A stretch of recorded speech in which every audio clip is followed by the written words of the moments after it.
panahon at mga pag-ulan sa iba't ibang bahagi ng Metro Manila simula pa kagabi hanggang sa mga oras na ito. Bagamat hindi sa Metro Manila yung mata ng bagyong Maymay, apektado pa rin naman yung ilang lugar sa NCR. Kaya naman suspendido na nga yung pasok ng mga estudyante at government agencies para matiyak yung kanilang kaligtasan. Prioridad naman ng iba't ibang ahensya ng pamahalaan na mabawasan yung mga pagbaha, lalo na sunod-sunod ang pagpasok ng mga bagyo sa bansa. Patuloy na ipinatutupad ng Department of Public Works and Highways ang iba't ibang aktibidad para maiwasan ang mga pagbaha at masiguro ang kaligtasan ng mamamayan sa ilalim ng Oplan kontrabaha.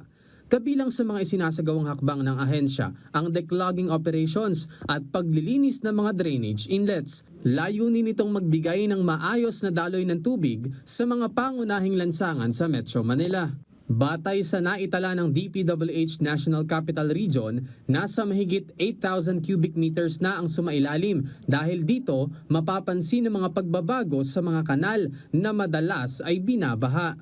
Tuloy-tuloy rin ang pakikipagtulungan ng MMDA Flood Control Team sa tupad workers para magsagawa ng mga declogging operations sa iba't ibang lugar sa Metro Manila. Kabilang dito ang isinagawang paglilinis sa Taft Avenue mula sa Pedro Hill hanggang Julio Nakpil sa Malate, Manila.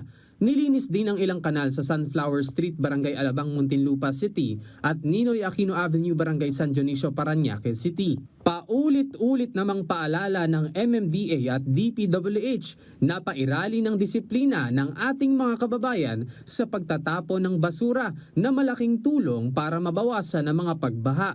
Samantala, nag-abiso naman ang MMDA sa ating mga motorista ngayong araw ng Huwebes. Suspendido muna ang number coding dahil sa inaasahang epekto ng bagyong Maymay at hanging habagat. Jules, sa ito maluwag naman yung Maraming salamat, JM Thompson.